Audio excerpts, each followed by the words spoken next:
Véronique parut un peu agacée. Être artiste n'empêche pas le respect de la cuisinière. Bon, tu as de la chance, que je t'aime bien. Tu auras les tapas végis quand même. Slim. Oh, le petit chéri qui va avoir ses tapas végis. David avait l'apparence du type cool, pas du genre qui t'agresse de questions inutiles. Je n'aimais pas trop les questions ou les curieux d'une manière générale. J'avais encore des phases difficiles à gérer en société. Le champagne aidait à faire couler et reculer le spleen.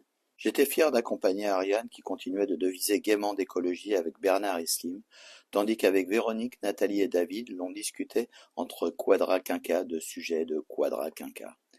L'âge aurait dû revêtir moins d'importance à notre époque, et cela marquait le peu d'ouverture de nos sociétés occidentales. Chacun évoluait dans sa classe d'âge, alors que les vieux rajeunissaient physiquement et sociologiquement, et que les jeunes s'émancipaient plus vite. Quand je tombais sur des photos de mes grands-parents à la cinquantaine, ils en paraissaient 20 de plus à cause de la rudesse des conditions d'existence et de 2 guerres mondiales en sus. Là, on aurait pu comprendre le rejet de la jeunesse à leur égard dans la catégorie vieux, alors qu'à contrario, à cette époque-là, les jeunes respectaient mieux les anciens. Je pensais que le problème des générations entre elles découlait plus d'un égoïsme ou d'un individualisme qui transpirait dans la nouvelle société, issue d'un grand bouleversement de l'émancipation de l'individu dans toutes les catégories sociétales, quelques décennies auparavant. De même que l'individualisme croissait, les comportements erratiques croissaient aussi en vertu d'une nouvelle loi des mathématiques sociales. L'effet pervers de cette loi semblait induire qu'en s'éloignant les uns des autres, les gens s'éloignaient aussi d'eux-mêmes. On sentait confusément un malaise général qui suintait par les pores de la population et qui n'était soluble pour le moment que dans l'alcool, les drogues, les médicaments et l'opium du peuple de notre époque, la télévision.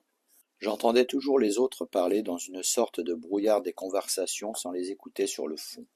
Je m'éloignais petit à petit dans la rêvasserie d'une ellipse temporelle personnelle, et je sentais que lorsque l'on me solliciterait de nouveau, je reprendrais aisément le cours de la discussion qui ressemblait plus pour moi à du bavardage. Me maintenant loin derrière les autres, je ne concourais plus sérieusement pour le trophée. Les bavards avaient surtout envahi l'espace médiatique, entre ceux qui chroniquaient à la radio et à la télévision, toujours les mêmes qui tournaient sur les plateaux, avec toutes sortes de titres ronflants, pseudo-philosophes, sociologues bidons, observateurs surannés de la vie politique. D'aucuns avaient même créé leur petite affaire pour engranger les dividendes de la notoriété que leur procurait la sphère médiatique. Les appellations parlaient d'elles-mêmes et trahissaient le flou de leurs activités réelles. Observatoire du terrorisme, de la délinquance, de la vie économique, etc. Sans parler des animateurs qui, depuis les années fric, trustaient les médias avec leurs sociétés de production. Ils avaient l'insupportable prétention, en plus de nous faire la morale, de se prendre aussi pour des artistes. Au bout du compte, leurs émissions ne servaient que de perchoir pour leurs égos surdimensionnés. Tout ce petit monde glosait à l'infini pour ne rien dire, ou se congratulait à tour de bras.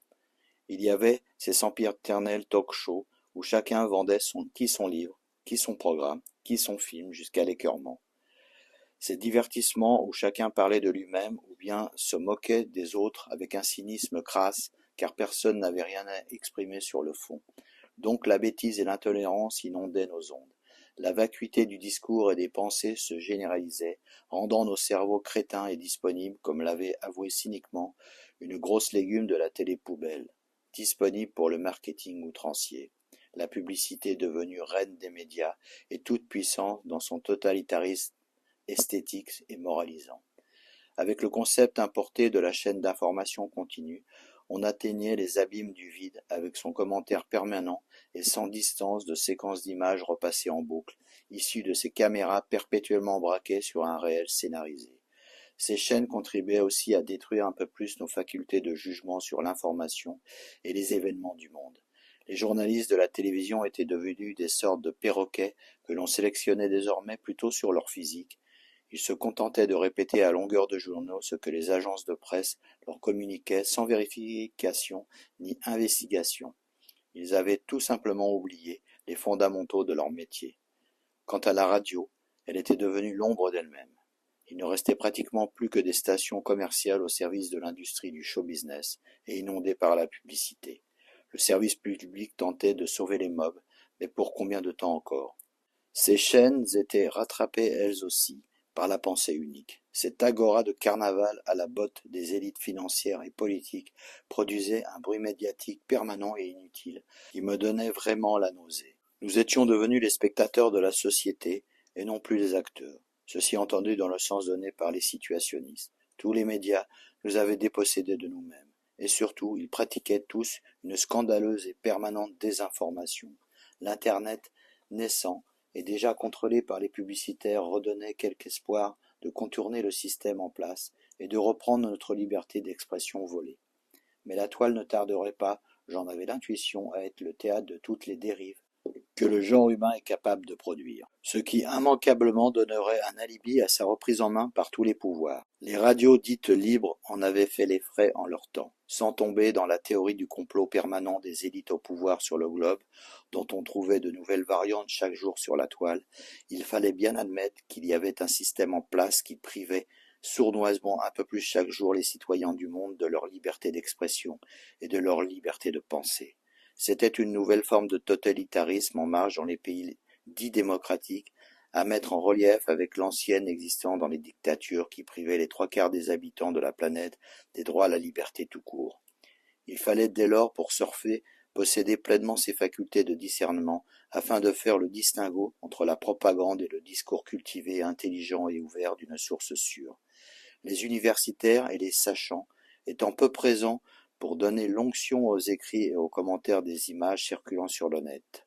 Cela n'était pas plus mal, car ces intellectuels nous avaient imposé leur idéologie de la déconstruction dont on constatait les ravages dans notre société depuis plusieurs décennies. Il y avait donc désormais un contre-pouvoir à l'histoire officielle et aux théories admises, une fenêtre, un espace de liberté pour exprimer d'autres points de vue, mais cela ne pouvait évidemment durer. Aussi, plus prosaïquement, certains forums étaient intéressants car ils permettaient aux citoyens de s'entraider en suppléant la défection de l'État qui avait abandonné sa mission à peu près dans tous les domaines de la vie sociale et culturelle. Ils permettaient aux citoyens de se parler directement, ce qu'ils ne faisaient guère en réalité même avec leurs voisins de palier. Ils étaient devenus des citoyens numériques, des talents artistiques avaient même pu réussir hors du contrôle du show business. Le point noir de la toile résidait dans le contrôle des cerveaux. La superpuissance qui avait inventé le web, réseau qui fut créé d'abord par les militaires, en faisait d'ores et déjà un instrument d'hégémonie culturelle et politique, imposant de facto sa culture, son mode de vie et sa façon de voir le monde. Les valeurs de la culture du vieux continent étaient balayées par l'idéologie consumériste de la superpuissance du nouveau monde, à l'instar de notre économie réelle déjà sous contrôle depuis la fin du deuxième grand conflit mondial. Le vieux continent, sous l'égide d'une Europe politique aux ordres du grand Manitou américain, n'avait que des velléités et des dissensions à opposer à cette hégémonie économique et culturelle. Ariane me tira de cette nouvelle ellipse mentale en me servant une nouvelle coupe de champagne. Bernard monologuait toujours.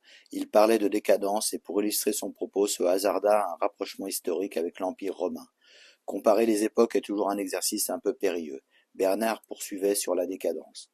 Tenez, regardez ce qui se passe sur le web. Ce flot numérique permanent est une bonne illustration de la vacuité de la vie de la plupart des abonnés aux réseaux sociaux. Consternant. Nathalie. Ne sois pas si méprisant, Bernard. Il n'y a pas que ceux qui commentent leur pipi caca ou ceux qui veulent leur fameux quart d'heure de célébrité. Il y a aussi le bon côté. Je n'aurais pas été au courant de tant de sorties intéressantes. Je n'aurais pu faire autant de rencontres fructueuses et participer à des événements passionnants si les réseaux sociaux n'existaient pas. C'est aussi le nouveau mode de rencontre amicale, amoureuse et d'échange d'idées, qu'on le veuille ou non. L'époque des cercles littéraires est évolue depuis longtemps, mon cher Bernard. Bernard. Ah bon, tu en es. Parfait. Tu n'as pas rencontré Slim sur Internet au moins? Slim. Non, ce fut une rencontre professionnelle qui a mal tourné. Il rit. Faudrait toujours se méfier du pouvoir de sélection des attachés de presse. Quand je l'ai rencontré, la première fois, j'ai tellement perdu mes moyens que je ne savais plus de quel événement musical ni de quel artiste j'étais venu lui parler. Pendant ce temps-là, Véronique et David s'étaient éclipsés dans la cuisine, où ils papotaient de gastronomie veggie. Bernard reprit son discours sur la décadence.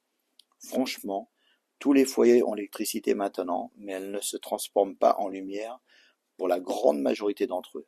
Notre siècle naissant s'éloigne de plus en plus de celui des Lumières. Le mot lumière me la rendit à mon tour, et je pris la parole comme un diable sorti de sa boîte. Le siècle des Lumières. Ah oui, c'est plus une vision angélique que réaliste de ce siècle.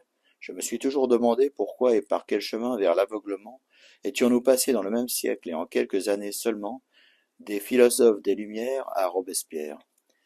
Ma réflexion ne passa que grâce à la gaieté procurée par le champagne chez ces bobos attachés à la gauche jacobine.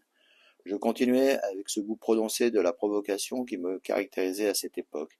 L'un ne va pas sans l'autre. Un discours lumineux et humaniste d'un homme éclairé peut déboucher par d'étranges détours à sa récupération et à son détournement postérieurement par un despote ou un dictateur sanguinaire. De Rousseau à Robespierre, Carrier et Turreau, de Nietzsche au Troisième Reich, de Marx à Staline et Mao, et j'en passe. J'ai toujours pensé que certains intellectuels étaient plus dangereux avec leurs mots que les militaires avec leurs armes. Les idéologies nous conduisent aux pires catastrophes. Marxisme, capitalisme, fascisme, maoïsme, nazisme. J'ai appris à me méfier des doctrines aux terminaisons en isme. Le socialisme, que l'on retrouve aussi bien dans national-socialisme que dans Union des républiques socialistes soviétiques, en est un bon exemple. Je prends souvent l'exemple de Sartre. Un des spécimens de la rue d'Ulm, penseur officiel de la gauche stalinienne, était un sale type dans sa vie personnelle et dans la conduite du débat d'idées avec ses pairs, sans éthique, et maquillant sans scrupule la vérité sur son parcours durant l'occupation, lanceur d'anathèmes à son rival direct, le grand Albert Camus, le vrai homme de la révolte. Pour ma part, Sartre est le prototype de l'intellectuel très brillant et très dangereux, capable de théoriser tout et n'importe quoi pour finir par tout renier à la fin. Je préfère l'approche des artistes. Au diable les idéologies dangereuses. L'approche sensible est préférable afin de tenter d'éclairer le monde. Ariane. Tu oublies peut-être les mouvements artistiques et littéraires où l'on excommuniait facilement ceux qui s'éloignaient de la ligne en isme, justement, tel le surréalisme vu par un certain André Breton. Je lui rétorquai, oui, exact. Pour moi, on n'était déjà plus dans l'art. L'art n'en finit pas d'agoniser depuis le premier coup fatal porté par un dénommé Marcel Duchamp. Encore un idéologue plutôt farceur celui-là, mais qui a tout de même généré aujourd'hui des milliers de petits Duchamps conceptuels. Je sentais que mon discours passait pour une provocation, et on me regardait avec incrédulité. Seule Nathalie fit montre d'empathie envers moi. Nathalie. Pourquoi pas? On peut voir les choses comme ça, Marc.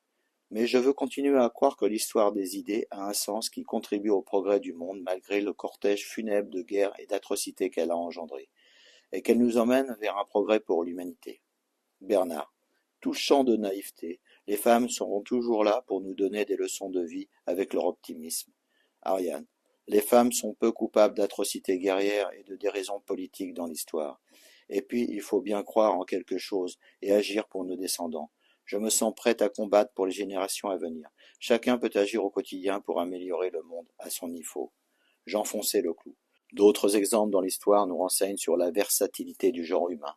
Pourquoi en pleine période de la Renaissance, après un millénaire d'obscurantisme religieux, et alors que les savants de toutes les disciplines et horizons avaient rouvert toutes grandes les portes de la raison et de la connaissance, pourquoi des hommes, dans ce même temps, s'abîmèrent dans l'inhumanité des massacres de la Saint-Barthélemy ou dans celui des Indiens du Nouveau Monde, qu'on ne considérait pas vraiment comme des êtres humains?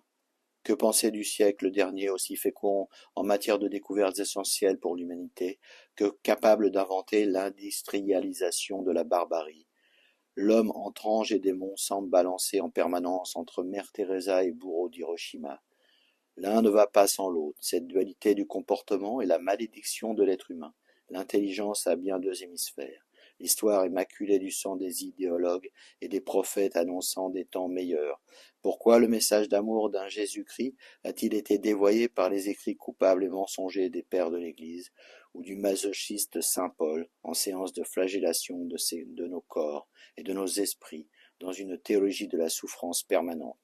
Comment le message de tolérance et de paix du Christ a-t-il pu déboucher sur l'inquisition et la traite des Noirs? Et pourquoi des musulmans, fous de Dieu, élevés paisiblement aux frais de la République, en arrivent à exécuter froidement des enfants en expliquant que nous sommes des infidèles et qu'ils n'ont de compte à rendre qu'à Dieu? Très vite la discussion partit dans tous les sens sans véritable fil conducteur, comme d'accoutumé dans ce genre de débat.